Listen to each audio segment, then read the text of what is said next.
Omaha's news leader, chronicling the stories and people making a difference in our community. This is KETV Newswatch 7's Chronicle. Good morning. Thanks for joining us. I'm Rob McCartney. COVID brought a lot of uncertainties for all of us, maybe even more so for the seniors in our community. From not being able to see family in person, to having to stay quarantined, to being at greater risk for getting the virus. So this morning, an update on the pandemic and our senior population. Plus, Emmanuel Communities opens up a new facility. We'll take a look at that, its goal, and the importance of long-term care. First, since COVID vaccines became available, we've heard doctors talk about reaching herd immunity status. But as KETV Newswatch 7's Joey Safchik explains, one member of the White House COVID response team says we should focus on community immunity instead. In those communities where you see higher levels of spread in a place with lower levels of vaccination, you do have to layer your mitigation with other strategies. Those strategies, from masking to distancing, can help. But doctors with local and national perspectives agree COVID isn't going anywhere. You're not going to get to zero spread of COVID. And we are not at herd immunity for SARS-CoV-2 anywhere in the world. But there is a glimmer of hope in the shape of an antiviral pill. We want to make sure that people who are at risk of getting severely ill know that they're here and their doctor can write a prescription for them. With more pills available in Douglas County, more people can now access them. The pills are great. You take them twice a day, and they're very effective at preventing severe disease. Despite these treatment options, doctors caution against striving for natural immunity. So we should not adopt a rescue mentality with therapeutics. Even with treatments at the ready, doctors plead with the unvaccinated not to gamble with their lives. That if you are dumped into a vat of toxic waste and you are not Superman, you will either become a supervillain or superhero, or you will die. Treatments and shots helping us learn to live with this virus. And it is fine to move forward in life. It is absolutely fine to think about doing these things mindfully and responsibly. And It's Joey Safchik reporting. The Iowa AARP is calling on nursing homes to require both residents and staff to get their booster. As of late January, more than 70% of workers in the facilities and 40% of residents had not received a booster. That data came as the Omicron variant was surging. AARP also asked nursing homes to limit visitors because of the senior population being among the most vulnerable.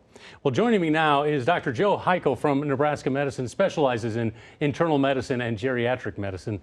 Doctor, thanks very much for being here today. You're welcome. Glad to join you here. So we saw the AARP calling on nursing homes and staff to get their booster shots. Any indication how we're doing on that? Well, as you can see from those numbers, there is a ways to go right, in terms of people getting their booster shots. I think if you look at local data for older individuals, people 65 and up, we're looking at about 3/4 of those having had booster shots even, which is pretty good. Mm-hmm. But those numbers could certainly go up a fair amount, and that would offer substantial more protection for that group that's at higher risk. Is it pretty critical that they get the booster? I think that's important, yeah. So in a number of ways, the older folks don't tend to have the same level of immune response to vaccines or to infection as well. And so they're going to be at higher risk again, even with the vaccines. And the booster does seem to make those levels of protection against severe disease and illness and death really approach where we were even back when those vaccines first rolled out. So the boosters are really important for older individuals especially. Right. Now, Pfizer's CEO was saying, hey, a fourth shot may be needed or would be needed. Have you seen anybody asking for that yet, or do you expect that to come? I have had a little bit of that coming from some Really? folks in my patient population are starting to ask about it.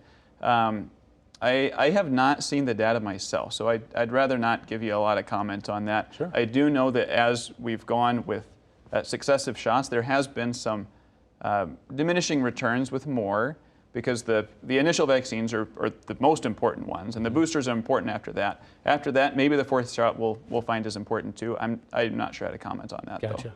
How, in your opinion, how has the senior population weathered this pandemic? Has it been better than you thought, worse than you thought, or is exactly how you thought? I don't know if I had much of a prediction when this first started. They've struggled. A lot of people who've been isolated in various situations really have not enjoyed life in a lot of ways these last 2 years. I would say that's especially the case for my patients with dementia. Those folks often don't understand exactly what's going on, or they might not be able to interpret things that well for what's going on in the community. And then that social isolation, what we find in dementia is that part of what keeps our brains working is having good regular socialization, especially with people kind of outside your family circle. And that mix is really important. So as people have cut back on that and been really limited with how many people they see, I've seen them suffer a lot. Sometimes their dementia gets worse, and it's tough. Because really, I mean, they need normalcy as much as they can possibly get it, correct? Absolutely, absolutely. Normalcy, some structure, structure and routine are really important there too, and having ways to interact with folks around them. Do you think it's harder for seniors, maybe on mental health wise, if they're restricted from seeing family, but then they see younger people maybe out and about and handling it better? Yeah, I can see that. I can see that.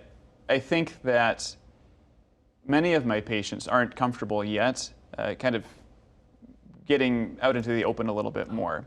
Some people have. There's a big spectrum of how comfortable people are, and some folks who don't feel yet comfortable kind of getting out and doing things as much. Yeah, they struggle saying other people do it. Do you think they'll get to a point where they'll get to pre-pandemic lifestyle again? Or is this how it's going to be forever? Well, I think that's their choice, and I'm seeing people taking it pretty slowly. Like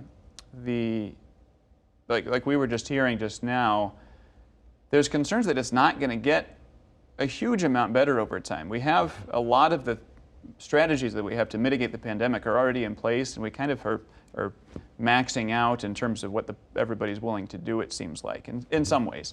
You know, we've got good vaccines out there that has had at least good uptake with the initial couple doses among older folks especially.